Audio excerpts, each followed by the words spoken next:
Hello, this is Makeda of the Boston Bidoofs, and today I'm going to go over my Week 1 battle versus the Devious Misdreavus. This is her first competitive battle ever, and like I said in the previous video, if you watched it, unfortunately my internet has been messing up, so I will not be commentating it live like I normally do. This is going to be a post-battle, but every other battle should be recorded live, so I preferred it that way because you get to see genuine reactions and emotion and all that. It's just a lot more fun in my opinion. So first things you should note is if you look at our teams, she has some huge threats in Dragapult, Hatterene, Gmax, Lucario. Even that Vileplume is going to be a problem, but if you notice, another thing on her team is that she is pretty weak to a couple key things on my team. Specifically, the only thing that could touch Porygontu is the Lucario. Azumarill does work to Colossal, Dugtrio, etc. And Passimian with a Choice Scarf hits everything hard pretty well with his coverage. So I brought those three for sure. I also brought Venusaur, of course, and Torkoal for the Sun. And basically I went straight down the list. I went Venusaur, Azumarill, Volcarona, Torkoal, Porygontu, and then Passimian instead of my other B tier as Bronzong, because I felt like against her, Bronzong just dies too easily. She has Dragapult and Colossal that deal with it really well, and a lot of other things to that extent. And as a Sun team, I didn't want to leave myself too vulnerable to fire attacks from Colossal, even though he's very slow. And I decided not to bring Trick Room because Hatterene is a notorious Trick Room sweeper, and Colossal could do work if it was under Trick Room. So I decided to just go for a regular Sun team. If you look at my team here, you can see I put 52 EVs in speed here. This is to outspeed Jolly or Timid Dragapult under Sun, taking away some of my damage, but I felt like bulk was more important because everything that I hit that was a one hit anyway is still one hit at 204 special attack, so I took that on my Venusaur with Black Sledge for extra recovery. Second, I put Choice Band Azumarill. This is because Choice Band Aqua Jet hits a lot of the things on her team very hard, except for the Lapras. But everything else is going to take a huge chunk. If I can get a knockoff or something on the switch, that's going to do a lot of damage and get rid of an item, so that's great as well. Play rough there for, of course, the Dragapult for a good stab, physical, fire, or fairy attack, and liquidation there just for extra physical water stab if I don't want to go for the priority or if I think I can live a hit. Next up is Volcarona. With heavy duty boots, so I don't take any stealth rocks damage. She does have a lot of ways to set up hazards. I took Fiery Dance this week to test it out. Unfortunately, I'm not too big of a fan of it. I feel like the 50% chance is nice, but I'd rather have the damage right off the bat just in case. With Bug Buzz and Psychic, because Giga Drain didn't hit as many things on their team as I would like. I already have Venusaur, so I just went with Psychic for that extra coverage that I didn't have on this team. Porygontu, standard Eviolites with Trace. If I could trace the Water Absorb on the Lapras or something else that can help me tank a little longer. I have Thunderbolt, Ice Beam, Shadow Ball for the coverage. They all hit a good portion of her team well. And Recover, of course, to stall out because Porygontu is such a tank. It's going to do work this season, I just know it. And then my fifth Pokemon is Torkoal. I gave it Lava Plume for the 30% burn and stab in Sun, with Heat Rock, of course, because I want to extend my Sun for as long as possible. Scorching Sands there is another alternative way to burn something, and it hits Colossal 4 times super effectively. It doesn't give it a speed boost if she's running Steam Engine. Rapid Spin for the removal and Stealth Rocks for the hazards. I felt like it's very standard, but I think just getting Torkoal out there, setting up Sun, and then dying is all I'm going to need it to do. I have everything else there as extra in case it lives a hit, because it is very bulky. Yeah. And then my last is Passimian with Choice Scarf, so I'm not exactly sure why I took EVs off the speed. I believe it was to outspeed some special variant, probably Dragapult, just like Venusaur. Um, but Venusaur only had 52 and they have the same base speed. I don't remember. Uh, so, oh well. I don't remember. It's not important. All that matters is it's going to outspeed almost everything on their team, guaranteed.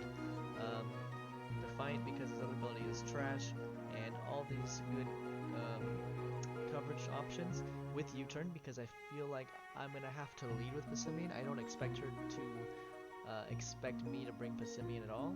So leading with him and seeing what they do right off the bat is going to be very important for me, especially since I can basically outspeed everything. I don't see them leading a Dragapult or anything. So that was my team for that week, and let's get right into the battle since it's already happened. So uh, looking at her team, you can see that she doesn't bring the Colossal, which I thought was surprising.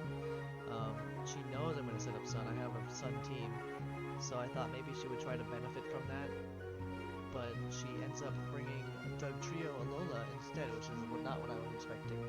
So let's get right into it. So right off the bat, I lead Passimian, and she leads Doug Trio. Okay, maybe that's a little too slow. Let's put it back on normal. And she leads Doug Trio, and at this point, I'm like, okay, this is fantastic. Also, let's do this, because it looks better. This is a fantastic opportunity because I don't think that she's going to want to stay in with her Nickelback. She's going to want to switch out into something to take a close combat or a Drain Punch or whatever fighting move I decided to go for. So I straight up go for the knockoff, but she actually stays in, and I knock off her Life Orb, which is extremely important because she goes for the Earthquake, which is only 52% of my health.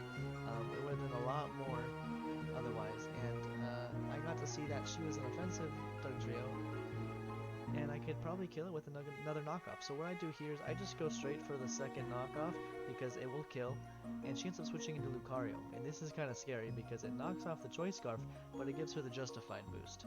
So this kind of worried me, so I just went straight into Azumarill. I know I can take any hit, and she goes for the close combat and lowers her defenses. So here I'm like, okay, that's nice. I'm just going to go for the Liquidation because anything she switches in is going to take a good chunk. But then I get paralyzed from the effects from Bioflame. This is kind of unfortunate. At least it wasn't the burn. I think it can burn, right? Maybe it can. Maybe it's just poison, paralyze, sleep.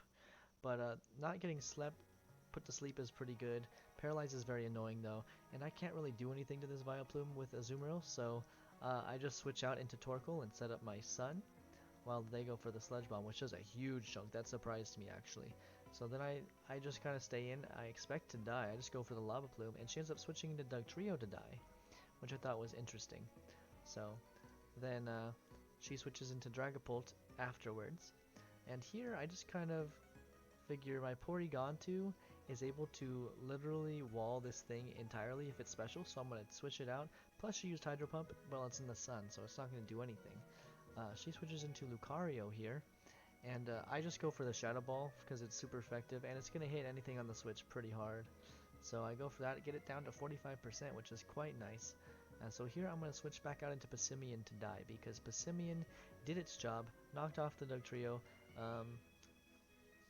surprised her on turn 1, which was really all that I could really ask of it. It did a solid job. I didn't really need it for anything. I think just setting up and weakening things for my top 3 is the most important thing. So that's what I did with that. So I just decided to sack him, and I go into Volcarona. And I'm pretty sure I can live a hit here, so I just go for a Quiver Dance, and she switches into Lapras, which is even better for me.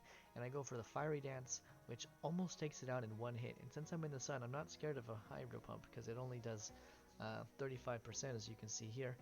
And I'm feeling good. I didn't get the special attack boost, so that's kind of unfortunate. But I go for a second one, kill the Lapras, and still don't get the special attack boost. And here the sun fades, which is unfortunate. But I just switch back into Porygon 2 as they bring in Dragapult because I can take hits from it all day. And here I just go for the Recover, just in case. I know it can't hurt me, and just go back into Torkoal for the Sun. Here she goes for the close combat, doesn't kill me, which is unfortunate because I switched it out to die so I could have a maximum amount of Sun turns. So I just wait another turn, let the Torkoal die, and bring in my Venusaur. So here's where things get a little interesting. I go for the Growth to get the double boost in the Sun. but she goes for the extreme speed and gets damage off on me instead of switching. I thought for sure she was going to switch because I did bring Earth Power on this thing. I could have Weather Ball. Those both kill Lucario, and I definitely outspeed and they're lower defenses. So I was like, okay, she's going to switch. I'm just going to go for the growth, and I'm going to get this done right now. I get the 4-0 sweep with Venusaur. But she goes for the extreme speed, forcing me to Dynamax the next turn. Unfortunately, on Showdown, the Venusaur G-Max is broken, which is very sad. I hope they fix it by the time my next battle is, or at least somewhere soon within this season, because I do want to see my big Viney boy in there. She goes for another extreme speed, which is really unfortunate because I didn't want Venusaur to take any damage, as much damage as he has, but I do get the special defense raise from the Max Quake as they bring in Hatterene. So here, I expected Venusaur to be able to one-hit Hatterene because I had it with, at +2, Max Ooze should be able to take it out. So I just go for the Max Ooze, and it turns out they're Assault Vest. So this was a turning point for me. I didn't even consider Assault Vest. I'm not sure why I didn't, but now she's going to be able to hit me really hard, and because of the 2 extreme speeds, I'm a lot lower than I would like to be versus a Hatterene that's going to hit me with a move. So she goes for the Max Mindstorm, and I take 53%. So I was still bulky enough to live the hit. Thankfully, G-Max HP is great. If I didn't have the max HP investment and I had max special attack instead, I would have died.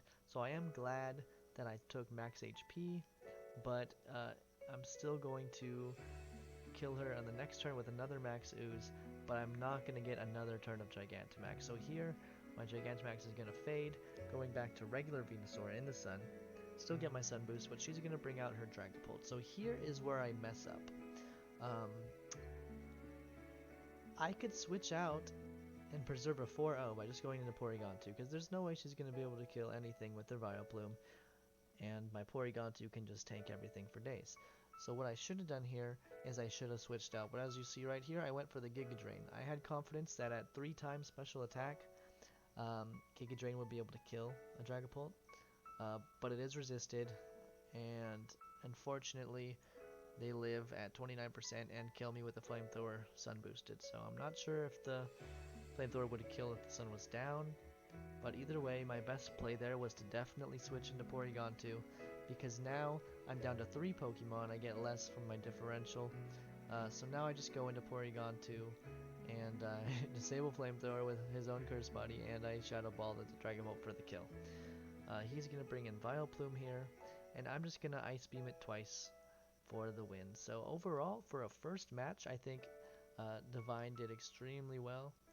I made a slight misplay for the differential there, so that's unfortunate, but in the long run, I don't think it's going to matter, although I would really have liked Venusaur to have one less death on its record at the end of the season, so that's on me. 4-0 would have been nice, but hey, hindsight is 20/20. And overall, for a first match in the league, I think that went very, very well. So, good job, Divine. I'm glad we had this battle, and it taught me a little bit on how to think more thoroughly and not rely so much on the boosts. So, it was a great battle. Like I said, next time the battle will be recorded live. I will not be so abrupt and talking so fast like I did. I felt like it's really difficult to record the post commentary for these battles because, one, I don't remember them fully, what my thoughts were in the moment, and it goes really fast. So yeah, I hope you enjoyed the battle, and I will see you in a couple days actually for my week 2, because I'm recording this very late. I was very demotivated with my internet. So thanks for watching, and thank you.